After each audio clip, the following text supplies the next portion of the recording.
පුළුවන්. අද මම බෙලියත් ඉඳලා මාතරට කෝච්චියෙන් යන්න හදන්නේ. අපි බලමු කෝච්චිය ගිහිල්ලා අද කොහොමද කියලා. මේ තමයි බෙලියත් ස්ටේෂන් එක.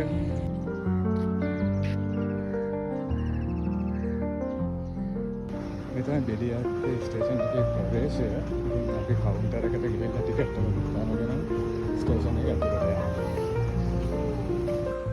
අපි බෙලියත් ස්ටේෂන් එක ඇතුළට ඇවිල්ලා තියෙන්නේ.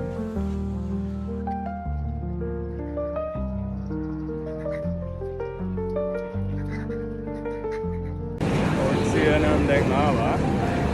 අපි කෝච්චියට නැගලා බලමු කොහොමද කියලා මේක.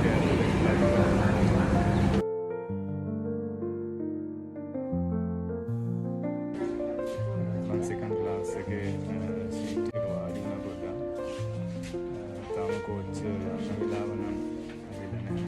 ඉතින් අපි යනකොට බලමු කොහොමද මේ කෝච්චියේ පහසුව මගේ ඉඳ දැනෙන්නේ.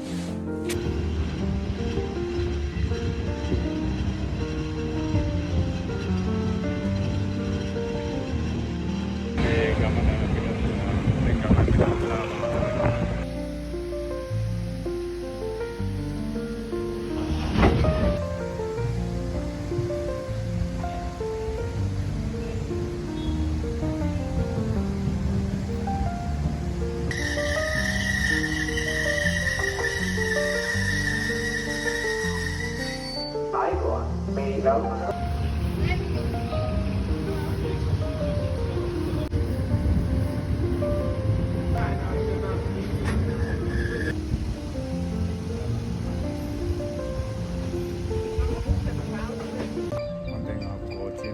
besar.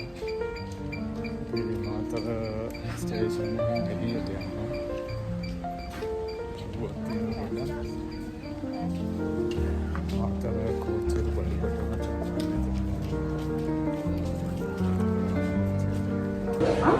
Station ini tiket jangan ditanya-tanya.